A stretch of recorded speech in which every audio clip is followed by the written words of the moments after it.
24 hours. That is all it took for the major players to turn the board upside down. Iran launched Operation Victory. Israel responded with Operation Lion's Roar, and 2 oil refineries burned in Haifa and Mashar. Then, suddenly, it all ended. Washington picked up the phone. Trump said, "That's enough," and Iran obeyed. Was this merely a reconnaissance round for a much larger war, or did everyone suddenly realize they were standing at the edge of the abyss? Just hours ago, the world witnessed a scene it had not seen for 100 days.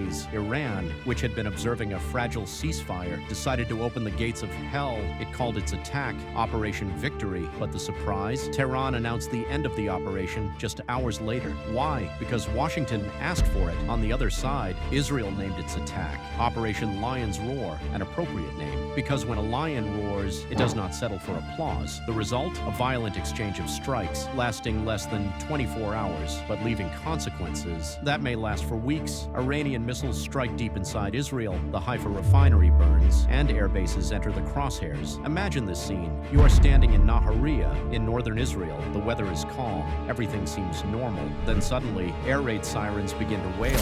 Why Nahariya and Tiberias? Because they serve as staging areas for Israeli forces moving toward Lebanon and the Golan Heights. Iran was sending a message. We know where you are moving. But the biggest strike was in Haifa. The Islamic Revolutionary Guard Corps announced that it had targeted the Bazan Industrial Complex, the largest oil and gas refinery in Israel. Israeli media acknowledged that missiles landed in Haifa and in the Krayot area. But what came next was even more serious. Iran claimed it targeted 3 major air bases, Ramat David in the north, Nevatim in the south, and Tel Nof in central Israel. The result?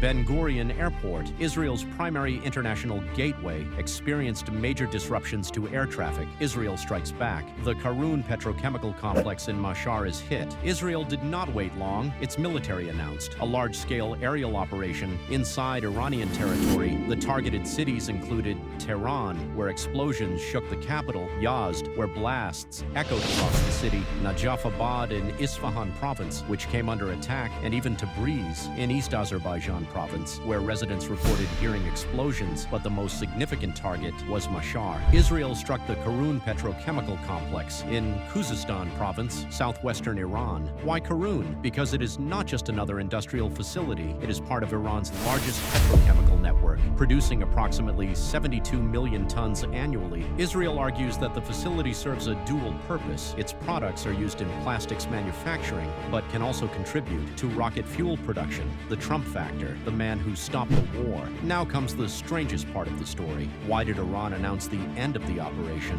only hours after launching it? Because Washington asked for it. Trump was reportedly on the verge of announcing a nuclear agreement. The escalation threatened everything, so he called Netanyahu and told him, "Do not respond." Then messages were sent to Tehran. "You launched your missiles. That is enough. Return to the negotiating table." Trump later said, "We were very close to the deal. I was going to sign on Monday or Tuesday. Then this happened. If Bibi retaliates against them, this thing will continue, just like it has for the last 47 years. I'm the one who calls the shots here." The day after, a fragile calm. The war ended. Tehran announced the operation was over. Israel did not announce additional strikes. Airspace gradually reopened. But the calm remains fragile. Israel stated that it had deepened its freedom of operation inside Iranian airspace, which means one thing: it believes it can return whenever it chooses. Iran also revealed that a week-long campaign of strikes had originally been planned before the decision was made to step back. But what happens if a new provocation occurs? The threats remain. The Houthis in Yemen have declared restrictions on Israeli-linked shipping in the Red Sea.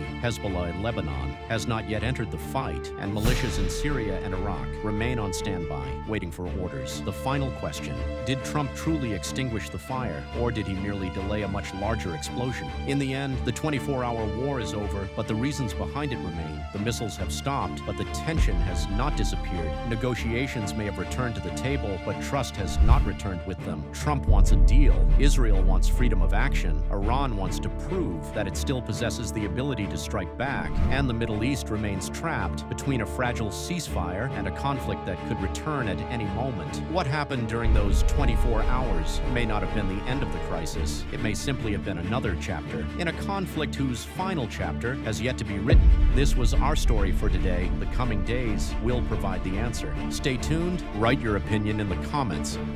Don't forget to like and subscribe to the channel and turn on notifications to receive all our new videos. See you in the next video.